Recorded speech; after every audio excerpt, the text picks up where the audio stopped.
জামাত এবং এনসিপি যা বলছে সেগুলি বাস্তবায়ন হয়েছে। এটা আলী রিয়াজ তো আউলো লাগাই দিয়ে চলে গেছে, বাট আপনি বিদেশে যেতে দিল কেন? ফেসিবাদের দোসর, এটা কোনো আইন আছে? সত্য কথা এটা কইতে নাই। উনি বলছেন ইলেকশনটা না হওয়ার একটা ধোঁয়া শুরু হয়েছিল, কারণ পক্ষে দুঃখিত, হ্যাঁ শুরু হয়েছিল কারণ সে ইলেকশনটা কোনোভাবে প্যাঁচ লাগাই দিবে, এটা কিন্তু জনশ্রুতি তৈরি হয়ে গেছিল। এই কারণে উনি হ্যাঁ বলে দিছে। কারণ এই যে 11 দল থেকেও বারবার করে হ্যাঁ বলে না কেন, ওই দল হ্যাঁ বলে না কেন বলে দিছে একবার, বলার পর তো আর বলে নাই।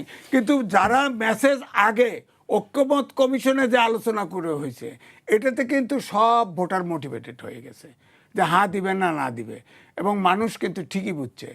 আর ঐক্যমত কমিশন যেটা করছে সেটা হলো জুলাই সনদে যে সংস্কার প্রস্তাবগুলি করছে, এটা আলী রিয়াজ তো আউলো লাগাই দিয়ে চলে গেছে, বাট আপনি বিদেশে যেতে দিল কেন?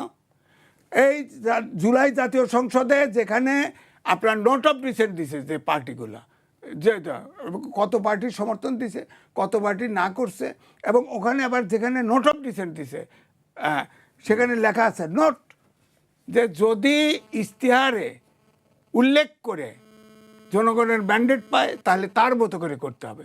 তার মানে তো সরকারের দল টু-থার্ড মেজরিটির ব্যাপারে ছাড়া হয় নাই। এটা তো জুলাই সনদই বলে দিছে, নোট অফ ডিসেন্ট দিছে, তার 2/3 মেজরিটি পাইছে, তার এটা বাস্তবায়ন করার বাধ্যবাধকতা নাই, বাধ্যবাধকতা নাই। জুলাই সনদে তো আছে, আমার কাছে বই আছে তো, আমি আপনাদের কাছে। সুতরাং আমার কথা হচ্ছে, তারপরেও আমি বলবো অভ্যুত্থানের শক্তি এরা নির্বাচন আছে, মাঠে দৌড়াবেন, সংসদে দৌড়াবেন তা নয়। আপনি যেভাবে হোক আলোচনা করে একমত হয়ে আপনি কিছু কিছু জায়গা মৌলিক সংস্কার দেন। আমি বললাম তো আমি আপনার কাছে আরেকটি প্রশ্ন রাখতে চাই, সেটি হচ্ছে নেপালের কথা আপনি কিছুক্ষণ আগে যেটা বলেছেন, আমরা নেপালে দেখেছি যে অভ্যুত্থানের পক্ষে যারা ছিলেন তারা কিন্তু জয়ী হয়েছেন। বাংলাদেশে তাহলে কেন হলো না? এটা হচ্ছে ওখানে ডক্টর মোহাম্মদ ইউনূস ছিল না, কারণ ওখানে যে প্রধান বিচারপতি ছিল নারী, নামটা ভুলে গেছি, তিনি আসার পরেই প্রথমেই বলছে আমরা বাংলাদেশ হব না, এই কথা বলছে না? বেজ্জতি না আমাদের জন্যে? বাংলাদেশ হব না, 6 মাস পরে অত তারিখে নির্বাচন হবে, সংবিধানে যে নির্বাচন দিছে কোনো দল নিষিদ্ধ করে নাই। এবং যে প্রধানমন্ত্রী ছিল তার ওই যে বালেন্দ্র, সে কাঠমান্ডুর মেয়র ছিল, 35 বছর বয়স, সে তার সিটে ইলেকশন করছে, সে হেরে গেছে, তাকে ভোট দেয় নাই। এখন ধরেন এই ডক্টর মোহাম্মদ ইউনূস, এই শেখ হাসিনাকে এই ফাঁসি দেওয়ার চেষ্টা করা, তার কেস প্রত্যাহার করে নেওয়া, তার সুদ মওকুফ করে নেওয়া, তার দিয়া বাড়িতে পুরা জায়গা দখল করে নেওয়া, এইসব যদি টাকা পয়সা পাইছে কোথায়? এগুলো যদি ফরেন সব বিদেশি নাগরিক আইনে এনে ঐক্যমত কমিশনে বসায় দেওয়া, সংবিধান এগুলি করছে, তো সব ফরেন এজেন্ডার অংশ।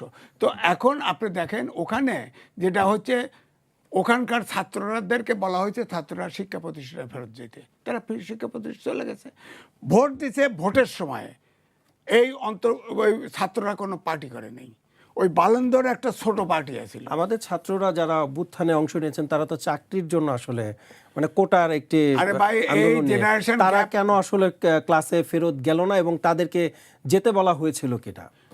ইউনূস সবসময় একবার বলছেন, একবার শুনছেন যে ইউনূস সরকার বলছে তোমরা শিক্ষা গ্রহণ করো, শিক্ষা প্রতিষ্ঠানে যাও, ফেরত বলছে তোমরা উদ্যোক্তা হও, শত বক্তৃতা উদ্যোক্তা হও। আমরা দেখেছি যে তিনি তার বাসার সামনে যখন আন্দোলন করছিল দাবি দাওয়া নিয়ে, তখন তিনি ঠান্ডা পানির ব্যবস্থা করে দিয়েছেন সেই শিক্ষার্থীদের। না, যেখানে গরম পানি লাগে গরম পানি দিছে, যেখানে ঠান্ডা পানি লাগে ঠান্ডা পানি দিছে, খাওয়া লাগলে খাওয়া দিছে, এগুলো করছে। এবং সে বলছে, ছাত্রদের বলছে, ইলেকশনের সময় বলছে তরুণরা অনেকেই জিতবে, অনেকে মন্ত্রীও হবে। হ্যাঁ, তরুণদেরকে উস্কাইছে না? এবং জামাত এবং এনসিপি যা বলছে সেগুলি বাস্তবায়ন হয়েছে। আর বিএনপির সাথে চতুরতা করছে, খালি চতুরতা বলছে না। একটি দল বলছিল, সে দেখেন বিরোধী দল বিএনপিকে বিরোধী দল বানাইছে, একটি দল পতিত সরকারের সাথে ষড়যন্ত্র করে পাশের দেশের সাথে সহযোগিতা করে যদি সরকার চালানো অসম্ভব করে তোলে তাহলে নূতন করে চিন্তা করা হবে বলছিল তো সে। অর্থাৎ এটাকে বিএনপিকে মেইন করছিল, এটা রেকর্ডেড। এবং সে বলছিল প্রথমেই, আপনি ইউটিউবে খুঁজলেই পাবেন, যে দলগুলো যেটা ঐক্যমত, যেসব ইস্যুতে ঐক্যমত হবে সেটা নিয়ে আমরা নির্বাচনে যাব। ওয়েবসাইটে দিয়ে দেব কে কোনটা হা করছে না করছে।